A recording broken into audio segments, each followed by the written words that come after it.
자매님들한테 잘 설명해 주세요. 예? 물론 성령께서 하시겠지만, 예. 제가 서울신학대학교를 입학을 해서 서울신학대학 들어갔더니 여러 동아리가 있었어요. 그때는 서클이라고 했습니다. 지금은 동아리라고 하는데 서클이 있었습니다. 근데 저는 서클 활동을 하지는 않았어요. 저는 원래 학교, 그 다음에 집, 교회 이 세 개밖에 몰랐기 때문에. 아멘들을 안 하시는군요. 세 개밖에 몰랐어요, 정말로. 그래서 별로 학교에서 이렇게 외부 활동을 하거나 활동적으로 이렇게 하지 않고요. 그냥 공부하고 교회 봉사하고 그렇게 신학교를 보냈던 것 같습니다. 그런데 제가 졸업한 서울신학대학교에 동아리 중에 지금은 없어졌어요. 유감스럽게 없어졌는데 율랑여성 전도대가 있었어요. 서울신학대학 유명한 그런 동아리 중에 하나입니다. 율랑여성 전도대에 소속되어 있는 제 선배 목사님들 그리고 후배들, 지금 각 지역에서 정말 열심히 사역하는 그런 선후배 목사님들이 거기에 가입해서, 제 생각 같아서는 굉장히 무시무시할 것 같은데, 그 율랑여성 전도대에 가입해서 요즘에 그런 말 많이 안 쓰지만 예전에 창녀들을 전도하는 그런 사역들을 정말 열심히 했던 것 같습니다. 그런데 저는 이 서클에 가입되어 있지는 않았지만 선후배를 통해서 사역에 대한 나눔들을 하면서 이런 얘기 저런 얘기 듣는데 말 그대로 율랑여성 전도대에 있는 회원들이 사창가에 들어가서 집장촌에 들어가서 말씀을 증거하거나 복음을 증거할 때는 목숨 거는 일이었어요. 왜냐하면 잘못하면 맞아 죽어서 나올 수도 있고요. 포주들이 린치를 가하고 이래서 굉장히 살벌하게 사역했던 그런 내용들을 이렇게 들었던 경험이 있습니다. 그래서 참 존경스러웠고요. 야, 저냥 목숨 걸고 하는구나, 그런 생각이 들었습니다. 저는 제가 교육전사 시절 때 여러분 사모님의 출신교회에서 교육전사를 했는데, 그때 영등포를 지나가야 제가 섬기는 영등포 선교교회를 지나갔는데, 그때 가장 영등포 역에 내리자마자 기도하는 거 맨날 그거였어요. 하나님 무사히 지나가게 하여 주옵소서. 그게 기도 제목 중에 하나였거든요. 그러니까 저는 그런 어떤 담대함이 없어서 이 서클에 들어갈 수도 없었지만, 여기 들어가서 집장촌에 직접 들어가서 목숨 걸고 복음을 증거했던 선후배들은 정말 엄청났던 그런 사역자들이었죠. 그런데 가서 이제 복음을 증거해서 돈 때문에 아니면 게임에 빠져서, 그리고 그러다 보니까 이제 빚이라는 굴레에 빠져서 어쩔 수 없이 쳇바퀴 돌아가는 일 때문에 몸을 팔지 않으면 안 되는 여성들에게 이 율랑여성 전도에 있는 많은 선후배들이 방법들을 만들고 돈을 대고, 그래서 많은 사람들을 자력갱생할 수 있도록 다시 만들어주는 일들을 했습니다. 근데 이제 선후배들의 보고에 의하면 한 명의 여성이 그 구렁텅이에서 탈출해서 그렇게 변화가 될 때 정말 얼마나 큰 감동이겠습니까? 너무 큰 감동입니다. 그런데 슬픈 일도 있다는 보고를 했습니다. 그 슬픈 일이 뭐냐 하면 좋아서 하는 여성들이 있는 거예요. 그냥 인생을 즐기기 위해서 돈은 돈이지만 그 율락업이 좋아서 있는 여성들도 있다는 거예요. 얼마나 끔찍한 일입니까? 그런데 그런 여성들이 있었다는 거예요. 그런데 중요한 것은 뭐냐 하면 이 여성들에게는 아무리 말을 증거하고 아무리 복음을 증거해도 듣지 않는 것입니다. 그게 좋아서 하는 거니까, 그 일이 즐거워서 하는 거니까, 그러니까 그 말을 듣지 않는다는 거야. 그래서 그런 일 때문에 엄청난 자괴감을 경험하고 돌아오던 그런 선후배들의 이야기를 들었던 기억이 지금도 생생합니다. 여러분, 저 이제 목회를 31년째 하면서 가르치는 사람으로, 양육하는 사람으로 교우들을 만나지 않습니까? 그런데 정말 힘든 군상들이 있습니다. 힘든 부류가 있습니다. 교회 공동체 안에도 있어요. 어떤 부류가 가장 힘들고 어려운가? 이런 부류입니다. 가르쳐 줬는데 그렇게 살지 않는 거예요. 몰랐을 때는 그럴 수 있어요. 그게 모르는 무지였으니까 그럴 수 있다고요. 그런데 가르쳐 줬다고요. 오늘 설교 제목처럼 가르쳐서 깨닫게 해 주었어요. 문제는 뭐냐 하면 그런데 그렇게 살지 않으려고 하는 부류가 있다. 그건 굉장히 힘든 일이고 어려운 일이 아닐 수 없습니다. 수없이 지난번에 우리 지난달에 구약 소파보기 하면서도 잠깐 얘기를 했지만 모르는 것은 창피한 게 아니잖아요. 모르는 건 절대로 부끄러운 일이 아닙니다, 여러분. 문제는 뭐냐 하면 깨닫고 알았는데 움직이지 않는 게 부끄러운 거죠. 오늘 이 본문은 우리 갈라디아서 오늘 26번째 강의인데요. 아예 한 달 동안 하지 않아서 지금 또 많이 잊어버렸겠지만 그러나 조금 곱씹는다면 우리 4장을 통해서 함께 나누었던 내용을 다시 한번 복기하면 이런 내용이었잖아요. 여러분 어떤 의미로 바라보면 오늘 4장에 읽은 21절부터 31절이 이 4장의 가장 클라이맥스예요. 그리고 어떤 의미로 바라보면 갈라디아 전체의 가장 중요한 장입니다. 그래서 이 부분이 너무 중요하기 때문에 여러분들에게 이 내용을 전해야 되겠는데 우리가 이전에 좀 봤던 것들을 좀 이렇게 복습한다고 할까요? 이런 얘기 잠깐만 지나간다면 여러분들 세밀하지 않게 하겠습니다. 오늘 우리 교회 나온 교우들 중에서 좀 빡빡하지 않게 만들기 위해서 제가 부드럽게 좀 얘기를 하겠습니다. 원래 제 설교가 부드럽긴 하지만 여러분 지금 갈라디아 교회의 가장 큰 문제는 뭐냐 하면 이미 예수 그리스도를 전해서 예수 그리스도의 복음이 뭔지를 배웠어요. 그리고 알았어요. 알은 뒤에 이들 중에 상당수는 예수 그리스도인으로 변화됐어요. 그리고 그리스도인으로 살아가던 자들이었어요. 그런데 어느 날 갑자기 유대에서 내려왔던 율법주의자들의 이야기를 듣고 획가닥 돌아서 다시 배교하고 그래서 예수 그리스도의 복음을 버리고 율법을 따라 살던 사람들에 대한 안타까움 때문에 바울이 편지한 글, 이게 뭐예요? 갈라디아 서라고 우리는 공부했잖아요. 그런데 특별히 이 지금 갈라디아 교회 안에서 있었던 담론은 율법과 복음의 상관관계였잖아요. 그렇죠? 율법이라는 것과 복음이라는 것에 대한 충돌이었습니다. 바울은 복음을 전하고 유대율법주의자들은 율법을 전했기 때문에 이게 충돌한 거예요. 그래서 그것 때문에 교회가 여러 가지 어려움이 된 것이죠. 그런데 말씀드린 것처럼 율법은 유대인들이 갖고 있는 정신이고 유대인들 갖고 있는 정신뿐만 아니라 그들의 가장 중요한 기초였다고요. 그들이 갖고 있는 어떻게 보면 정신이었다고. 정신. 지금 일본이라는 나라가 요즘 제가 기도하고 있어요. 침몰하게 해 주옵소서. 그런데 그 일본이라는 나라가 여러분 사무라이 정신이 있다고 하잖아요. 그런 것처럼 나름대로의 이런 정신이 있다고. 정신이 있는데 그러니까 이스라엘이라는 나라의 정신은 율법이었다고요. 율법. 근데 그 율법이 시작된 것에 대한 기초로 올라가면 맨 위에 누가 있냐면 아브라함이 있어요. 아브라함이 사도 바울이 율법을 갖고 공격하니까 또 그 공격에 넘어갔으니까 너무 가슴이 아팠던 사도 바울이 어떻게 해야지 이 사람들을 돌이킬까 하다가 금기사항을 하나 건드렸어요. 그 금기사항이 뭐냐면 아브라함, 자기들의 정신과 같은 아브라함의 가족사를 끄집어낸 거예요. 오늘 설교가 쉬운 설교가 아니지만 여러분에게 제가 정말 최대한으로 쉽게 말씀드리겠습니다.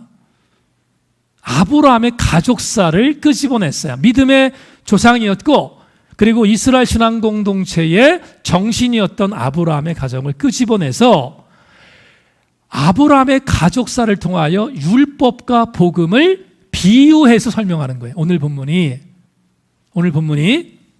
자, 여러분 우리 이미 예수 믿는 사람들은 다 아는 얘기지만 오늘 교회 지금 저 오후에 나오는 두 분의 자매이기 때문에 제가 조금만 더 세밀하게 말씀을 드린다면 아브라함이 장가들어서 사라라는 여자와 함께 살았어요. 근데 아들이 없었잖아요.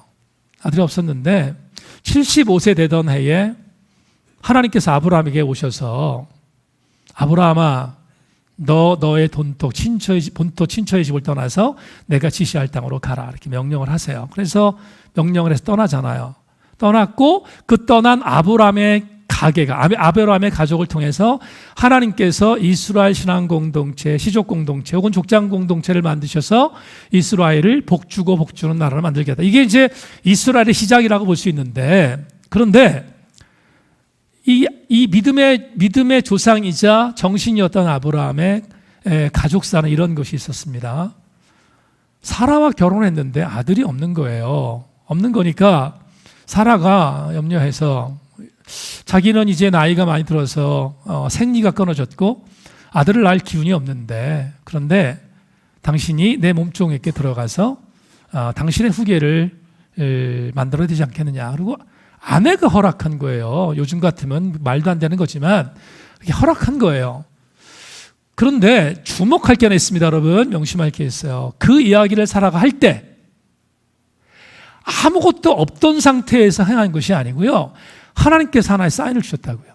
어떤 사인이냐면 네 아내 사라에게 아들이 있을 것이다 이렇게 약속했다고. 그러니까 그 약속이 없었으면 아브라함이 자기가 나이가 들고 자기의 아내 사라도 나이가 들어서 그래서 아들이 없는 걸 보고 안 되겠구나, 아내가 말하는 대로 내가 몸종에 들어가서 아들을 낳아야겠다 이런 마음을 가질 텐데, 그게 아니라 이미 하나님께서 아브라함에게 사라에게 뭐라고 말씀했냐면 너의 그 씨를 통해서 아들을 줄 거다 약속을 해놨는데도 불구하고 사라의 말에 아브라함이 순종한 거예요.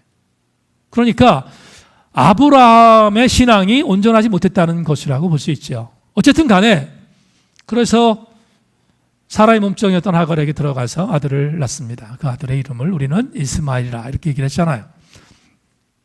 그런데 그러고 나서 100세가 되던 어느 날 하나님께서 이전에 약속했던 씨를 주셨어요. 그 씨를 우리가 너무 잘 아는 것처럼 뭐라고? 이삭이라고 우리는 알고 있습니다. 그런데 중요한 게 뭐냐면 이겁니다. 이스마엘이 형이잖아요. 물론 베달은 형이지만 이스마엘이 형이고 이삭이 동생입니다. 나이 차이가 있죠. 근데 잘하던 어간 이스마엘이 이삭을 놀리는 걸 봐요. 근데 그때 이삭의 어머니였던 사라가 열받았어요. 열받아서 남편에게 갑니다. 남편에게 가서 뭐라고 하냐면 이렇게 말합니다. 여보, 저 하찮은 계집종이 난 저 이스마엘이 당신의 적자인 이삭을 괴롭히는데 내쫓으라는 거예요. 그러니까 생각해 보세요. 아브라함이 힘들었겠어요? 안 힘들었겠어요? 힘들었을 거 아니에요. 왜냐하면 이스마엘 지가 낳고 싶어서 낳나? 사라가 나라고 해서 낳은 거잖아요, 사실은. 그런데 이제 와서 내쫓으라고 하니까 기가 막힌 상황이 된 겁니다. 상황이 됐어요. 그래서 고민을 하던 어간, 이걸 정말로 내쫓아야 되나 말아야 되나 고민하는 어간, 바로 그때 하나님께서 아브라함에게 사인을 줍니다. 여러분, 그 사인을 제가 지금 설교 원고는 홈페이지 다 있으니까 보세요.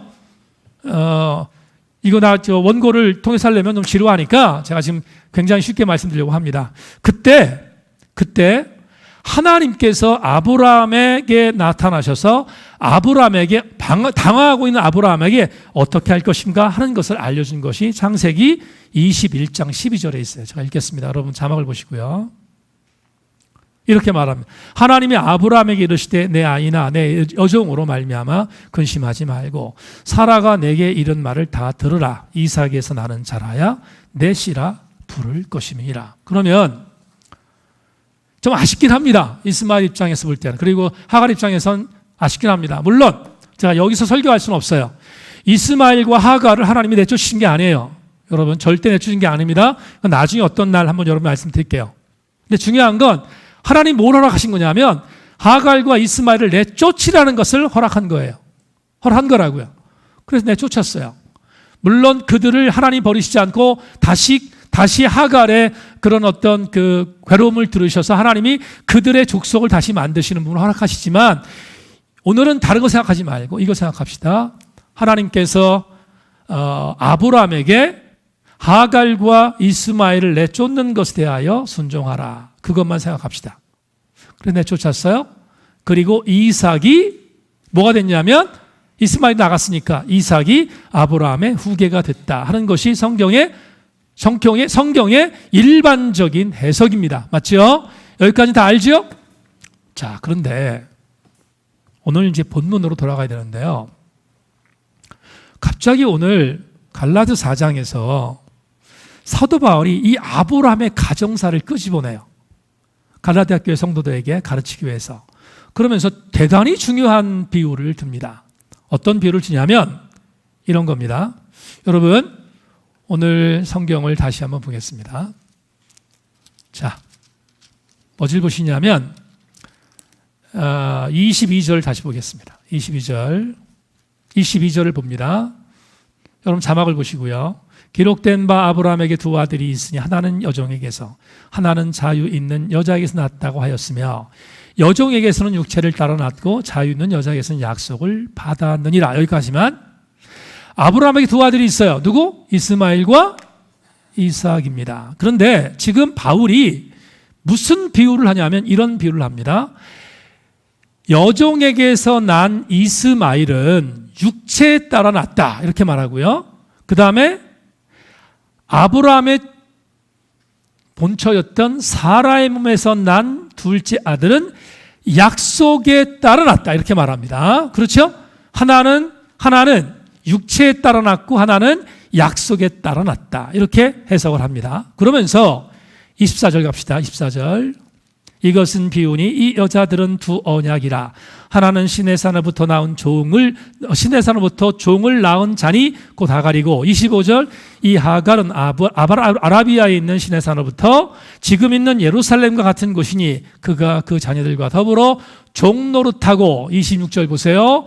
오직 위에 있는 예루살렘은 자유자니 곧 우리의 어머니라. 자, 이제 저를 보십시다. 제가 딱딱한 성경을 풀겠습니다. 아브라함의 가족사를 동원하셨던 사도 바울이 이렇게 말합니다. 지금 갈라디아 교회 성도들에게 말하는 거예요. 갈라디아 교회 형제들아, 너희 복음을 떠났다. 그리고 율법으로 돌아갔다. 근데 너희들 참 안타깝다. 왜 안타깝냐면 아브라함을 보자. 아브라함의 몸종이었던 하갈에서 난 이스마엘은 율법이다. 여러분 잘 따라오세요. 율법이다. 반면 사라에서 낳은 아들 이삭은 여기 자유하는 자라고 되어 있지만 이걸 여러분 갈라디아서에 포함한다면 무슨 말이 되냐면 복음이라는 거예요. 복음이다. 그런데 대단히 이게 여러분 이 바울이 얼마나 지성적인 지도자였는지를 알 수 있는 건데요. 이렇게 비유했던 사도 바울이 이렇게 말합니다. 그런데 갈라디아 교회 성도들아 들어라. 하갈이 존재할 수 있었던 것은 하갈이 낳은 이스마엘이 존재할 수 있었던 것은 이삭이 낳기 전이다. 이삭이 탄생하기 전이었다는 거예요. 그런데 이삭이 태어나고 난 뒤에 다시 말하면 자유하는 여자였던 하갈의 몸에서 탄생한 이삭이 태어난 이후부터 율법의 상징이었던 이스마엘의 역할은 끝났다는 거예요. 끝났다는 거예요. 그러면서 뭐라고 얘기를 하냐면 이렇게 말합니다. 이제부터 이삭이 있으니까 이스마엘의 역할이 끝났으므로 이삭이 아브라함의 적자이므로 아브라함의 계보는 이삭을 통해서 이루어질 것이다. 이 말을 오늘 갈라디아서에 있는 복음의 내용으로 다시 돌아가면 이런 말이 되는 거죠. 어떤 말이 되냐면 너희들 예수 그리스도께서 오시기 전까지 너희들을 죄인 되지 않도록 만들기 위하여 너희들을 아름답게 인도해 준 것은 율법이었다. 그런데 이 율법의 역할이 끝났다. 왜냐하면 우리에게 복음을 주셨던 예수 그리스도께서 오심으로 율법의 역할이 끝났다는 거예요. 그러면 이 말과 동일한 거죠. 이스마엘이 존재할 수 있었던 시간은 이삭이 오기 전까지인 것처럼 율법이 구원의 반열에 척도가 될 수 있었던 것은 복음으로 오신 예수 그리스도께서 오시기 전까지였다. 이해하시면 아멘. 그렇죠? 그렇습니다. 그러면서 또 하나의 비유를 말하고 있어요. 무슨 비유를 하냐면 이렇게 말합니다. 이스라엘 신앙 공동체가 따랐던 성소가 두 군데가 있다.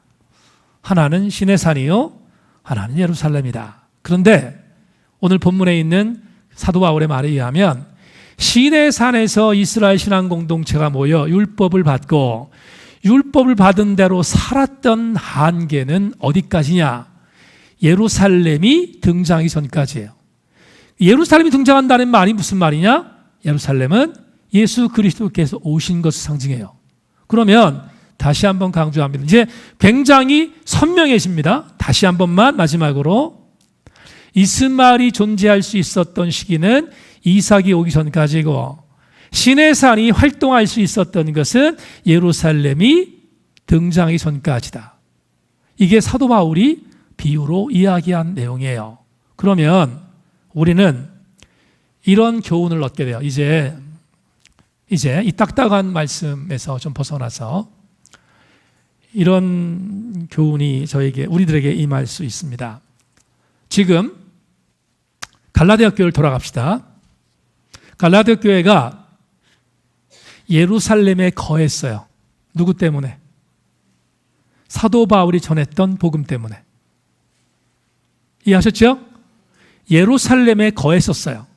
그리고 이들은 이삭의 혈통의 은혜 속에 살았던 경험까지 있었어요.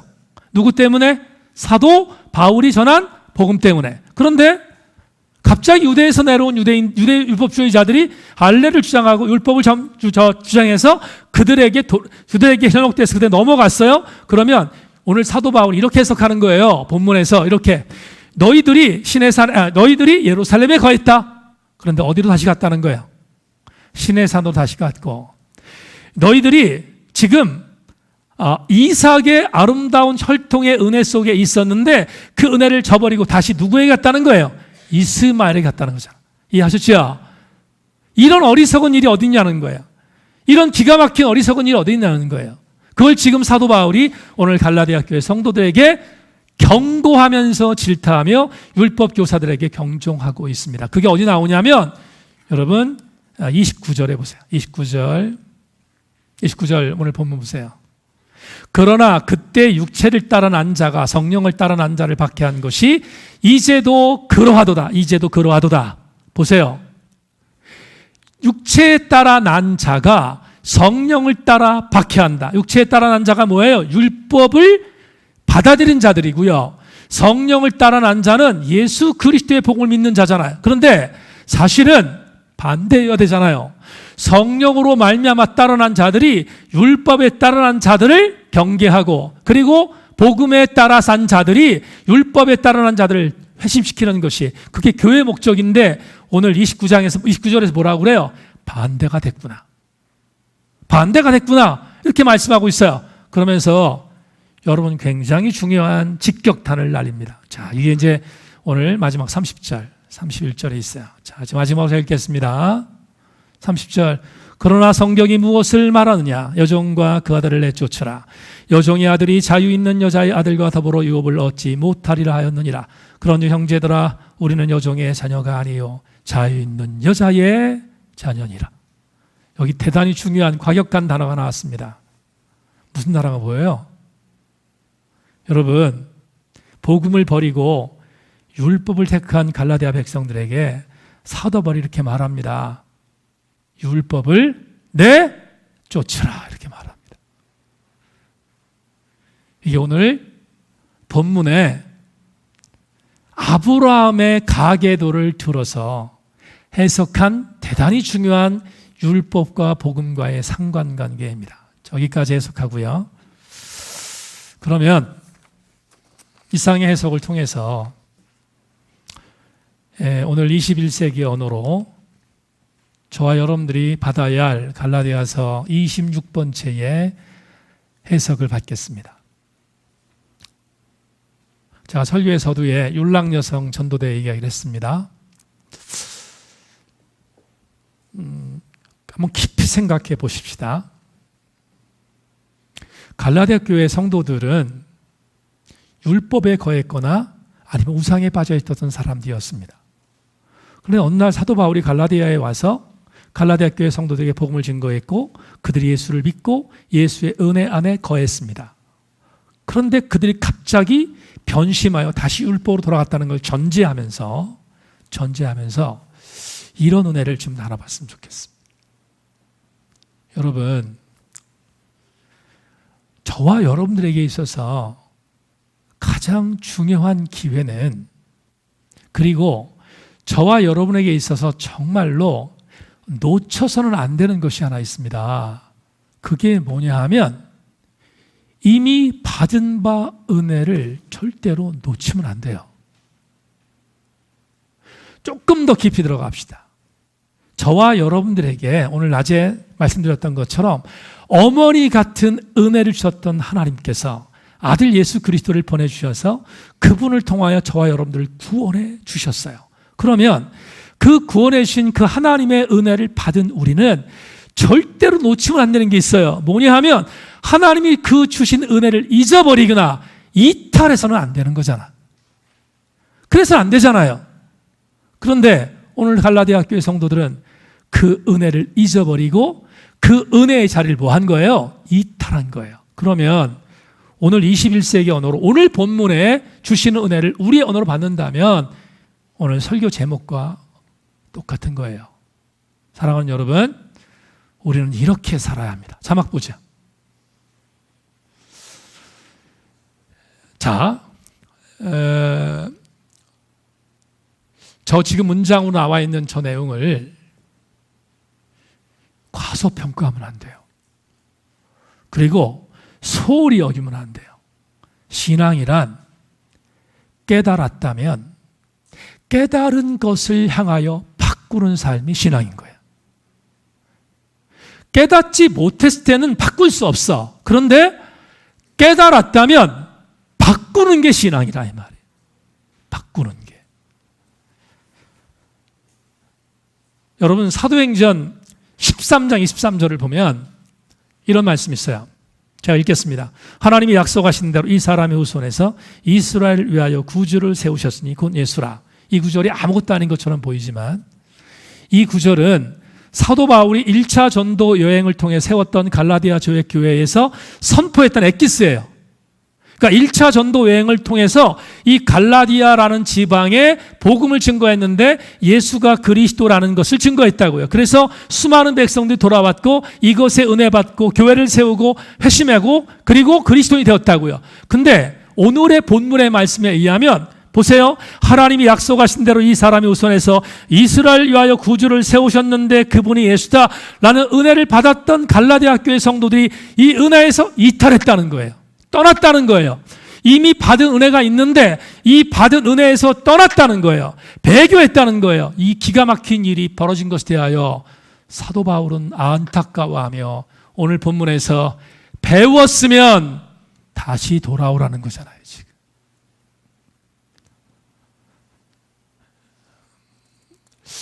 신앙생활을 이렇게 제가 정의했습니다. 이렇게 정의했습니다. 깨달았다면 깨달은 대로 우리의 삶을 바꾸는 것이 뭐다? 신앙생활이다. 지난주 수요일 날 구원고 이후반 지체들이 함께 나누었던 존 오트브 목사님의 챕터 중에 함께 나누었던 은혜들이 있었어요.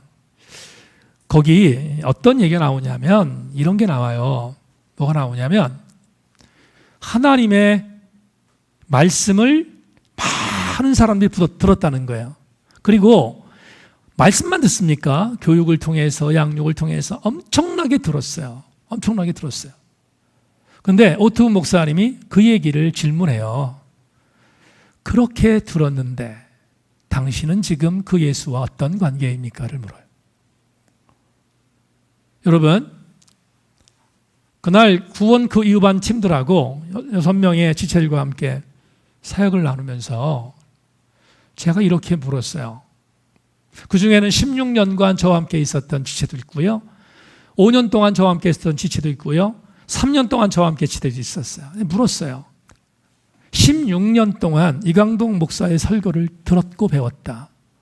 5년 동안 이강동 목사의 설교를 듣고 배웠다. 3년 동안 이강동 목사의 설교를 듣고 배웠다. 당신은 3년 전, 5년 전, 16년 전 당신과 지금은 어떠한 모습으로 바뀌어 있습니까?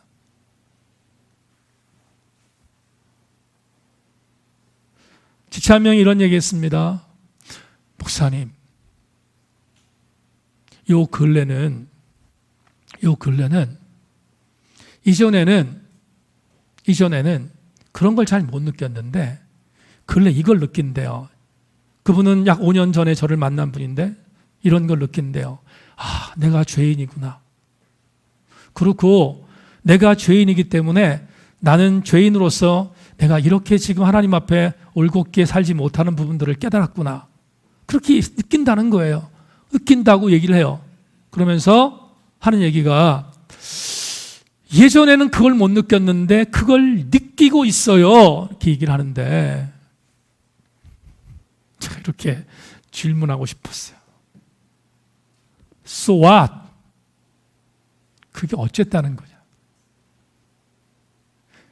느끼는 것으로 끝나면 그게 어쨌다는 거예요. 이렇게 말할 수 있잖아요. 느꼈어요, 목사님. 이전에는 그걸 느끼지도 못했어요. 그런데 느꼈어요. 이제 내가 그 죄인이라는 걸 느끼고 내가 하나님 앞에 잘못 살았구나 하는 걸 느끼고 하나님 앞에 온전히 살려고 노력합니다. 그거로 말하는 것으로 만족하면 That's okay. 괜찮아요. 좋습니다. 그런데 말이에요. 성경은 그걸로 머물러 있지 말래요. 성경은 뭘 말하냐면 깨달았대. 깨달았으면 그래 깨달았다. 그걸로 만족하지 말고 깨달은 것 갖고 살라는 게 성경의 말씀이라는 거예요. 그게 오늘 갈라디아서 5장에서 4장에서 사도 바울이 갈라디아 교회 성도들에게 선포하는 메시지예요. 우리는 이 부분에 있어서 대단한 중요한 어떤 교훈을 받아야 합니다. 여러분, 요즘에 그런 얘기 참 많이 안 합니다. 안 하는데 기영아 중에서 머리가 엄청나게 큰 기영아가 옛날에 원전사고 있던 곳에 태어났대요. 만에 하나 내가 깨달은 게 많아. 지난 여러분 구약 토파보기를 통해서 얼마나 많은 지혜를 지식을 우리가 받았어요. 그런데 그걸 깨달았어요. 그렇구나. 깨달았어요. 그런데 깨닫는 것으로 만족하면 한 발짝도 앞으로 나가지 못한다면 그러면 우리는 지난주 얘기했나요? 제가 수요일날 얘기했어요. 수요일날 제가 김중기 목사님 얘기하면서 이렇게 말했습니다. 다시 한번 강조합니다. 여러분, 침체는 후퇴예요. 침체는 후퇴라고요. 만족하면 안 돼요. 여러분, 정체는 뭐죠? 침체예요. 침체는 뭐죠? 후퇴예요. 그러면 우린 정체됐다고 해서 위안받을 수도 없고요. 침체된다고 절대로 위안받을 수 없는 거죠. 저와 여러분들에게 있어서 대단히 중요한 것은 뭐냐 하면 한 발짝으로 앞에 나가는 거야. 한 발짝으로 나가는 것 때문에 오늘 담임 목사 설교하고 구약 토파보기도 하고 오늘 남성 성경 공부도 하고 최선을 다해서 하나님의 교회에서 여러분들을 그리스도의 사람으로 양육하고 있는 거예요. 깨달았는데 바꾸지 않으면 우리는 키형적인 머리 큰 그리스도인으로 변질될 수 있는 가능성이 있어요. 누구처럼? 갈라디아 교회에 있는 변심한 이 사람들처럼. 성경 내용 하나 얘기하고 설교를 맺겠습니다.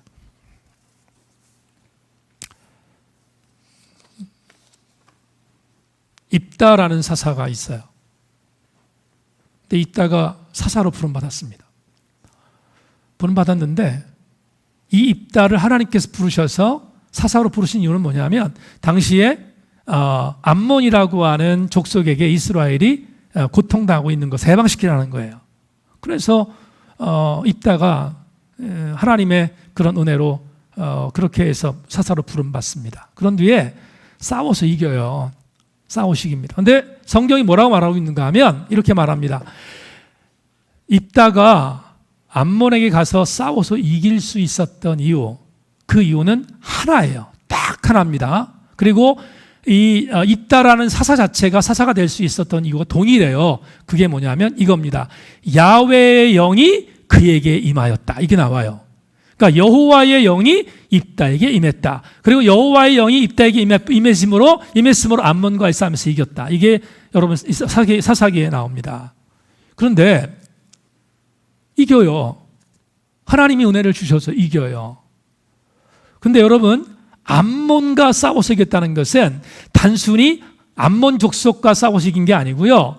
암몬이 섬기고 있었던 우상 몰레크와 싸워서 이겼다는 거예요. 그러면 몰레크는 어떤 우상이었는가 하면 어린아이를 바쳐서 인신 제사를 드리는 그런 우상이 바로 몰레크였다고요. 야훼의 영이 임해서 그래서 전쟁에 나가서 이기게 하셨어요. 하나님께서. 누가 이기게 하셨는가 하면 하나님이 이기게 하셨어요. 근데 입다가 뭐라고 말하냐면 이렇게 말합니다. 사사기 11장이 쭉 나오는데요. 뭐라고 말하냐 이렇게 말합니다. 하나님, 내가 암몬과의 싸움에 나가서 전쟁에서 이기게 해주시면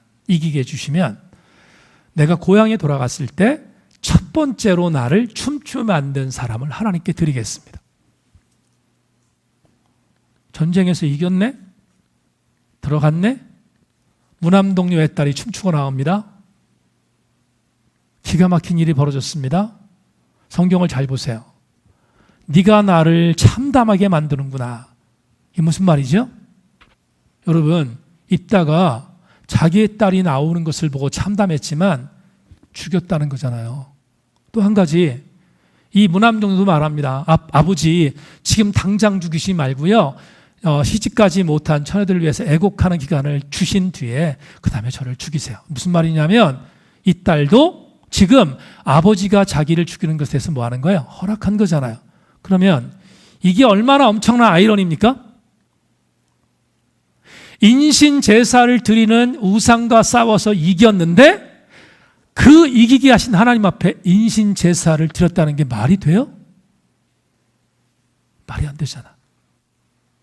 무슨 교훈이 있습니까? 입다는 하나님을 믿었다는 믿음의 암과 수없이 말했던 것처럼 그가 진짜로 알았다면 살아내야 할 삶이 전혀 유리되어 있다는 거죠. 옛 구습은 정말 무섭습니다. 옛 구습은. 왜 무서운가 하냐면 구습은 절대로 여러분 하루아침에 떨어지지 않아요. 한 가지 이야기하고 설교 맺겠습니다. 지난 목요일 날 탁구장에 나갔습니다. 나갔는데 제가 경기를 하면 그러면 상대가 별로 없어요.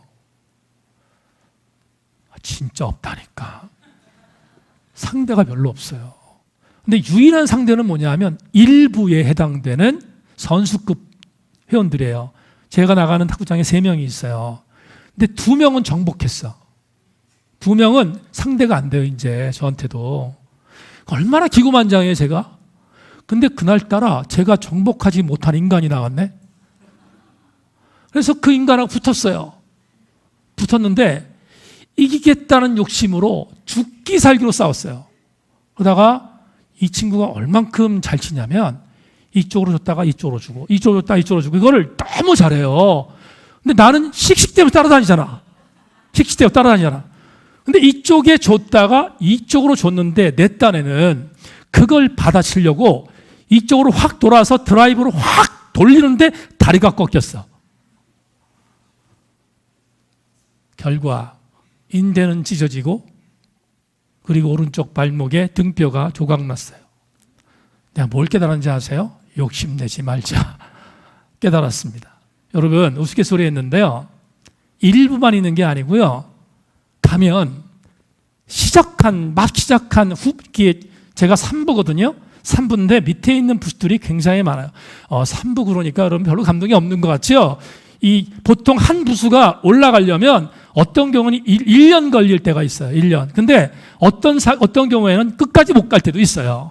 그런데 이제 관장님이 목사님 불평하시더라도 이렇게 초보들이 오면 목사님 좀 같이 이렇게 알려주시고 그러라고 그래요. 그러니까 그게 뭐 어쩔 수 없이 해야 될 부분이니까 했는데 제가 하부 부서에 있는 그런 지체들, 동아리 회원들하고 칩니다. 그러면서 이렇게 말합니다.